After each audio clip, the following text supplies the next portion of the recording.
Right, ndadzoka manje vakomana.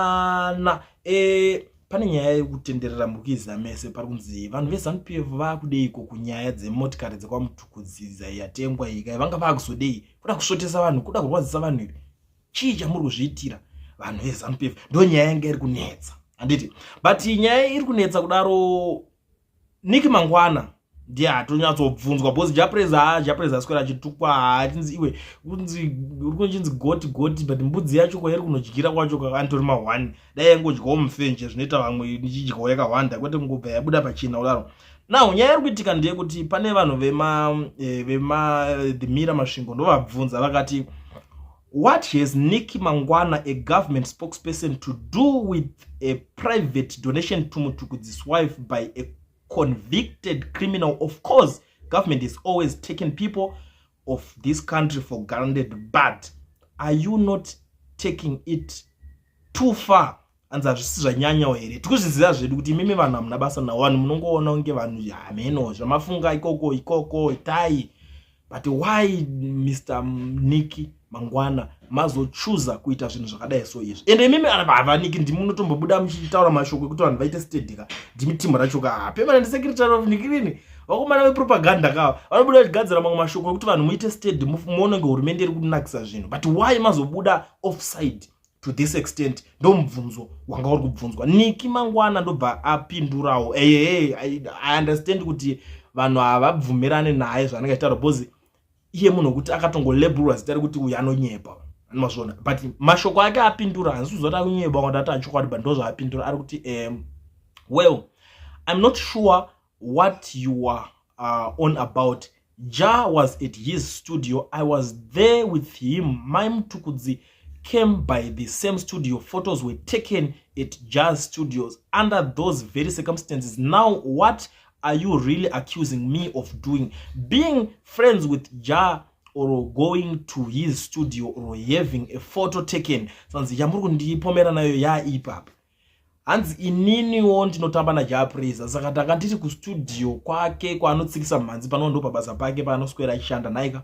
Saka hanzi ndo pendakandiri inini. Saka mai Mutukudzi ndobva vaita se ndobva vadariko ipapo vachiita se vachiratidzawo Japreza mota. I think kana mukaona pa video rere vachipedza kutambudzwa mota vakatomhanya vakati sure vanhu nekutaura kwese uku zvakaoma wedu vanhu vandikuti asi alright regadza ndimboenda ndichinoratidza mwana wangu Ja. So I'm sure ndiye Japreza wacho anga ari kutaurwa because paka video kacho I'm sure zvakataurika zvazvo guys ina hapana panenge vandichikunyeberera zvakataurika zvakatotaurika pa video kama Mutukudzi vachiti ndinoona mwana wangu Ja. Asi vanhu tazovhunduka kuti saka Japreza unototamba na Mutukudzi Japreza utamba Daisy. Saka vanhu akona kuti vanhu vemuZimbabwe vanga right kakupopota kese kaita zvatowedzera. Nick Mangwana aubuda achitaura kuti aiwa Mutukudzi ndo mota nobva mota yapfura nepapo chitorwa mafoto kuti Japreza ndomuzvindaitirwa ndopatorwa mafoto, but nyaya manje yakutowedzera manje tinofunga kuti pamwe nyaya zvimwe zvakangoitikawo kana kuti mukomana akatumwa kutendesa present na anzani nichikomana ichi chikutenga mota chacho ichi. Saka aiwa Japreza parapa zvikutoratidza kuti vanototamba vese because wonaka kana muchifunga kuti kunyeba vakadii kudarika nemota iyoyo nekumba kana kwamacheso, vakadii kudarika nemota iyoyo kana nekumba kwa Wingi D. Wingi D antorwe kunotonika handi vakadii kupfura neko Wingi tapfura nepana kune vanhu vasanyatsoziva Wingi D antogara kunotoni ndokudheni kwake Wingi D anogara kunotoni but nyaya yekuti kunzwa kwakanyarara vane masaidhi avo vanenge vachigara kuti hamumbonyatsopaniswisa ndipapi akakurira kwambozuma but notoni ndokudheni kwake vakadii kudarika nepa because mai Mutukudzi ndiko vanogarawo futi vakadii kupfura nepo vachiti guys gafa zopuwa mota mwanangu but vane wavo vanenge vachiti kwada. Saka zvinhu zvitokonzeresa futi dzimwe hasha dzevanhu. Nick Mangwana arikutraya kuti ari kurerutsa but zvikutowedzera kuvhurika panapa kumwachuka.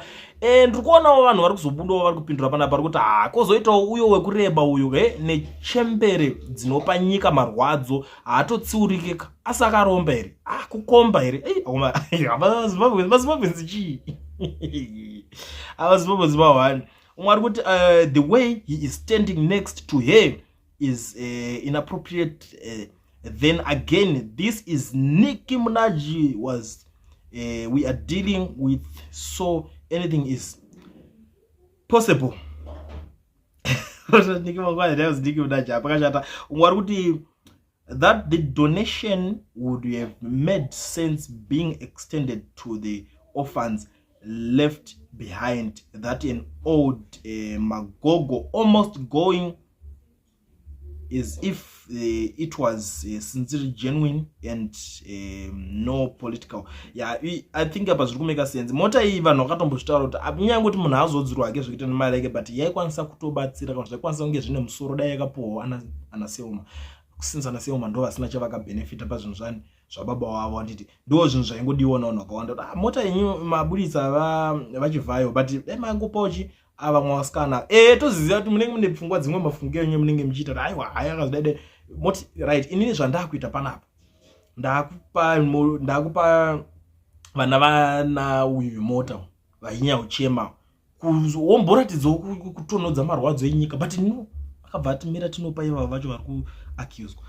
Ngoti munhu audzwe zvekuita nemari yake kawanda, but ndonya iripo umwe ari kuti same WhatsApp group and there is no way one can draw a line between ZANU-PF and the highly untouchable looters like Sambarafuta, who threw his partners in crime under the bars when they became stupidly vocal and tried in complicate the big guys in showed looting deals.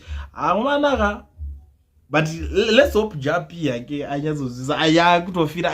But guys, wala nyaya kutika Japi zvake ameno yaari kufira. Japi ari kunza angatoriwo pa studio pake na Nicki Mangwana vachingotambawo, but mai mtukuzi ndo zingopfura pa pachiradzo umwana oja. Ndo nyaya iripo, ndo zvinhu zvese zviri kuitika. Saka vanhu vanozisa kwachituka Japreza ameno kuti muchaita sei? Muchawedzera kutuka futi kana kuti muchangoriziнаwo kuti akavingwa ari pabasa pake? You tell me what to think in the comment section. Obva like this video munongoziva kuti panapa ndo pa channel penyaya dzese, akuna nyaya inojamba munhu pano.